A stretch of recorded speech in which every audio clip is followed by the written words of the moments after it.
Hi everyone, I'm Carson Hunter, and this is my rebuttal for Elizabeth Arapi. Sorry if I butchered that a little bit.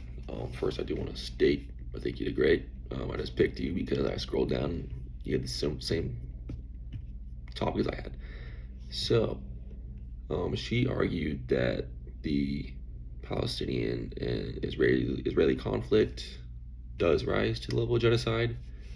I'm arguing the opposite. I don't think it rises to the level of genocide now. Let's start with she says a crime committed with the intent to destroy a national, ethnic, or religious group in whole or in part is genocide. That's pretty similar to mine. I use Merriam-Webster. Merriam-Webster says genocide is the deliberate destruction of a racial, political, or cultural group. She also uses the international law definition of genocide, and it's a three-part definition. It states that specific set of acts are causing serious bodily harm, mental harm, and deliberately causing destruction in whole or in part to and on life and imposing measures to prevent birth within the group.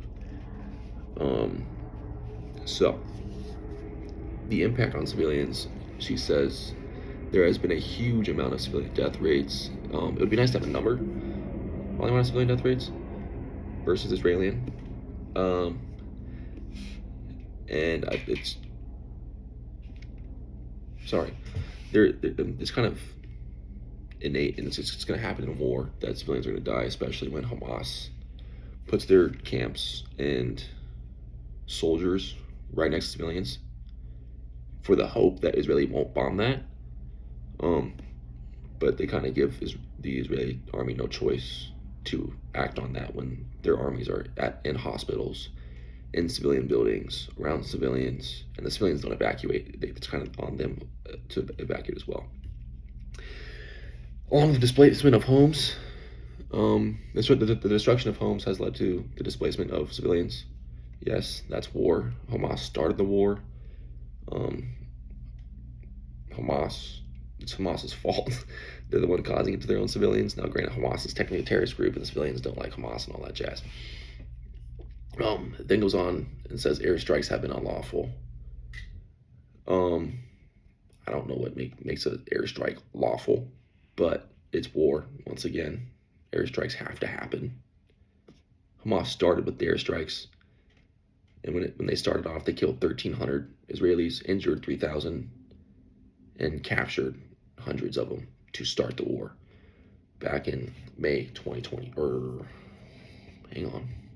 October 7th, 2023. Then she goes on and says the abductions and unlawful killings of the Palestinian people has taken place, which does beg the question if all of this counts as genocide. Okay, the abductions and unlawful killings of Palestinian people. That's not genocide. Abducting and killing people, that's just murder or maybe a war crime. Genocide, if we want to compare it to the Holocaust. Now granted, that's a very serious topic and a big example, and it is easy to use that example to try to disprove that this small war is not genocide. Now, the Holocaust being 6 million Jews were killed, that was Hitler and the Nazis trying to take over Germany and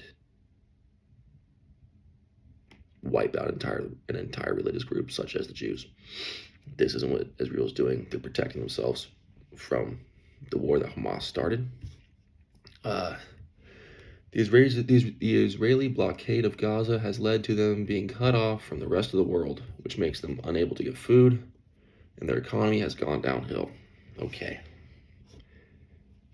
Them not being able to get food and goods, and their economy going downhill. That's just basic war. Every war, no economy's gone uphill from war. It's always tanked. Every war the U.S. has been in, economy tanks. Goods, no one's gonna deliver goods to a war zone. So that isn't deliberate actions from Israel. That's just inherent actions from war. So you can't say Israel created a blockade or the war being on Israel for them not being able to get goods and the economy going downhill. That's more on them for starting the war. She then goes on to say how simply attacks against them is enough to bring up the word genocide. That's like, I think that's not giving enough weight to the actual definition of genocide. I think you're kind of downplaying the word genocide by saying just simple attacks of war brings up enough to say that there's possible genocide going on. I don't think that's even close to enough. I think we need to have bigger numbers, as bad as that sounds, to start saying it's genocide. She also says there's a deliberate destruction of health infrastructure, or just simply put, hospitals. And she says that's a violation of women's reproductive rights, because the hospitals provide health care for them. Now, the reason there's been destruction of hospitals is because Hamas puts their army in the hospitals. And the only way to defeat Hamas or inhibit them from attacking Israel has to attack their army, which is located in the hospital. No matter which way you look at it, that's bad. Not trying to argue any of this is good, by the way, but it's kind of what has to happen. Hamas, that's just not good. That's not right. With her saying this point, I assume she is trying to go back to the international law definition of genocide and prove that this is Israel purposely trying to prevent birth within the group. I don't think Israel's purposely trying to prevent birth. Also, I'm not sure how many births would be going on during a war. So I don't see how that tracks back to it being genocide, because them trying to end birth would then limit the amount of people they have within their culture and religion, which maybe she would be trying to correlate that to genocide. But again, if we go back to the Holocaust, I mean, it's just kind of the whole genocide term just doesn't correlate. She then says how the bodily harm that happens to the soldiers cause mental health issues to the group.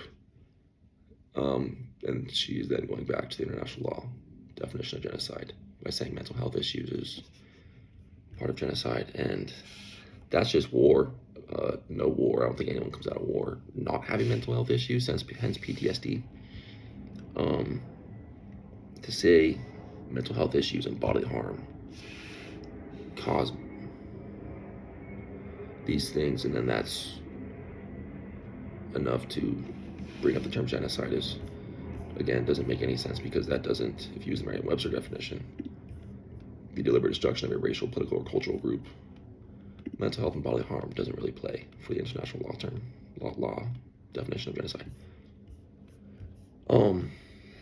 Those are my points. Sure, I didn't do too great.